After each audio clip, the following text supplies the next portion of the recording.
ቤት መኪና ቦታ ምን ትፈልጋለህ? ይኸውልህ መሀል ከተማ ላይ ግንባር የሆነ ቦታ 1000 ካሬ ይኸውልህ ስታዲየም ልትገነባበት በምትችልበት ሁኔታ አለልህ። ትገዛለህ? ደህና ነህ? ይህን ድምፅ አንቋለሁ ልበል በደንብ ለማስታወስ ሞክር። አርቲስት ነህ እንዴ ወይስ ባለስልጣን ነህ? ጉምሩክ አሁንም አደጋ ላይ ናችሁ ሞኪ። አደጋ ላይ ናችሁ ማለት ሉላ የለች? ሱቅ ወጣለች። ይኸውልህ ሞኪ ዝና ደርሶባችሁ ነበር። አሬ ይህን ሰውዬ እንደምንም ብላችሁ በእናታችሁ ግዳጁትና በቃ እኛም ሰላማችን እናገኝ በቃ።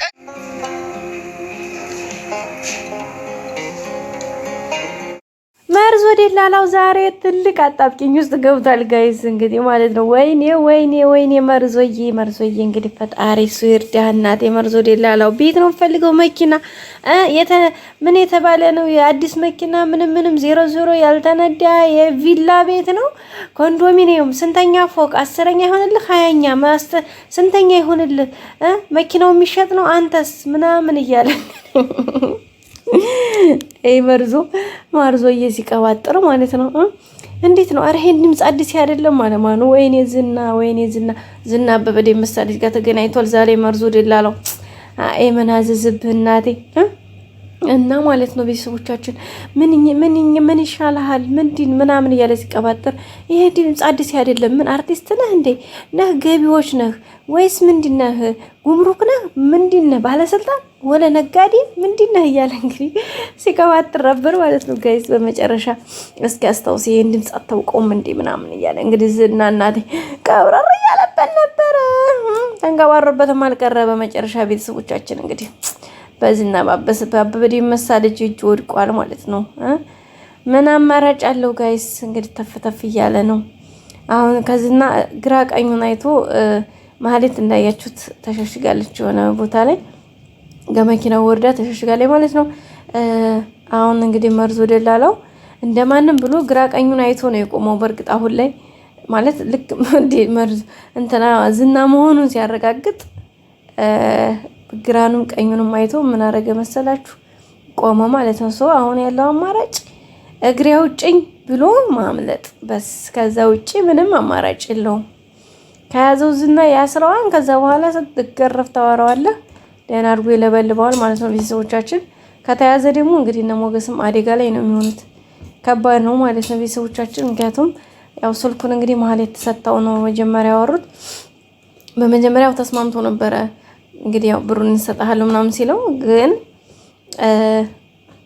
ዳጣ ያለውን ነገር ስትነግረው በጣም ከባድ ሪስክ ውስጥ እንደገባ የማያዋጣው እንደሆነ ብሩንም እንደማይሰጠው በዛ ላይ ዝናን አንተ አታውቀውም፣ ዝና ማለት ነፍሰ በላ እንደዚህ ምናምን ብላ እንግዲህ ያለውን ነገር ስታስረዳው ስታብራራለት በኋላ እንግዲህ በቃ ይቅር ከቤቴ ብሎ ትቶት ነበር ሁሉንም ነገር። ግን በመጨረሻ ያው እንደምታዩት ዝና ጋር ተገናኝተዋል። ያው ማህሌት ነች የምታውቀው። ማህሌት እንግዲህ ከዝና ጋር ይሄዱ ካለ ይሄ ነው ደላላው ብላ አሳይተዋለች። አሁን መርዞ እንደማንም ብሎ ማምለጥ አለበት። ካላመለጠ በጣም አደጋ አለው። እሱ ብቻ ሳይሆን እነ ሉላ እና ሞገስ።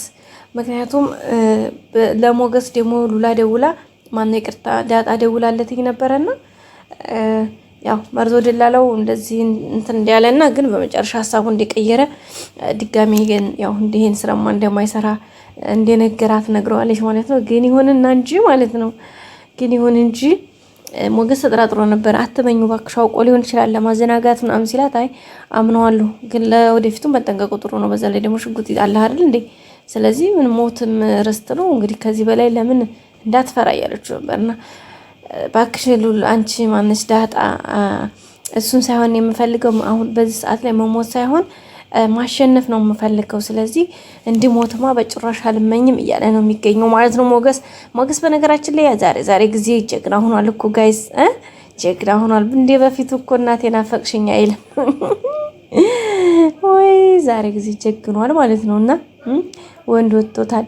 ሌላው ደግሞ ተተና እንግዲህ ራሷን ጉርታ ነበረ። ቀጥ ወደ ሐኪም ቤት ወስዷት ነበረ። ዝና መሞትሽ አይቀርም ግን የምትሞቹ ቫልዩ ያለው ሞት ነው መሞት ያለብሽ እያለ እንግዲህ አሳክሞ አምጥቷታል። ለምንድን እንደዚህ የምታደርግ ምናምን ቢላትም እንዴ ያው መሞቴ ካልቀረ እናንተ ከምትገሉኝ በራሴ ህይወት ለምን አላጠፋም ብዬ ነው ብለዋለች። ድጋሚ ግን እንደዚህ እንዳትሰሪ ወዮልሽ እያለ እያስፈራራት ነው። ሌላው እንግዲህ ጠበቃ የሚባለው ሰውዬ ማን የሽማግሌ ተንከሲስ እንግዲህ ትትና ጋር አጋጣሚ ዝና አምጥቶ ያስቀምጠዋል። ምን ቢያደርግ አሪፍ ነው በቃ የኔ ቆንጆ ምናምን እያለ ትንሽ ዘፋፈንላት ማለት ነው። ድምጽ ያምራል፣ ዋው ቆንጆ ነው፣ አግብተሃል እንዴ ባለትዳር ነህ ምናምን ስትለው እንዴ ወድርሽኝ እንዳላት፣ አዎ ከዚህ ቤት ካወጣኸኝ አገብኛለሽ አላት።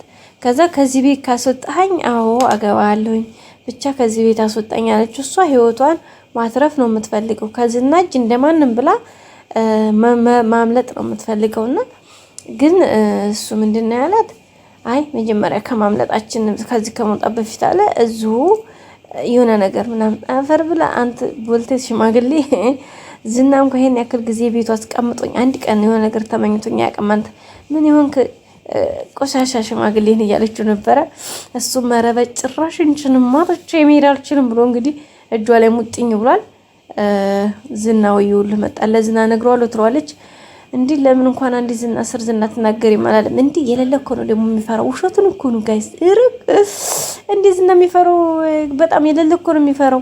እንዲህ ቀላል ይፈራዋል ጋይስ፣ ቀላል ይፈራዋል። ግን አውቆ ማለት ነው ጀግና ለመስመሰል እየተንሸፋሸፈ ይገኛል። ግን አውቆ ነው ያው እንግዲህ መርዞ ደላላውና ያው ጠበቃው ኦሬዲ በዝና ቁጥጥር ስር ገብተዋል ማለት ይቻላል። እንግዲህ እነ መድብል ደግሞ አዲስ አጀንዳ ጀይደው ትትናን ለማስለቀቅና ለምስክርነት እንደምትረዳቸው በመንተን በማለት ተፈታፍ እያሉ ነው የሚገኙት። በቀጣይ ቪዲዮ እንገናኝ። ሰላም ቆዩ ቤተሰቦች።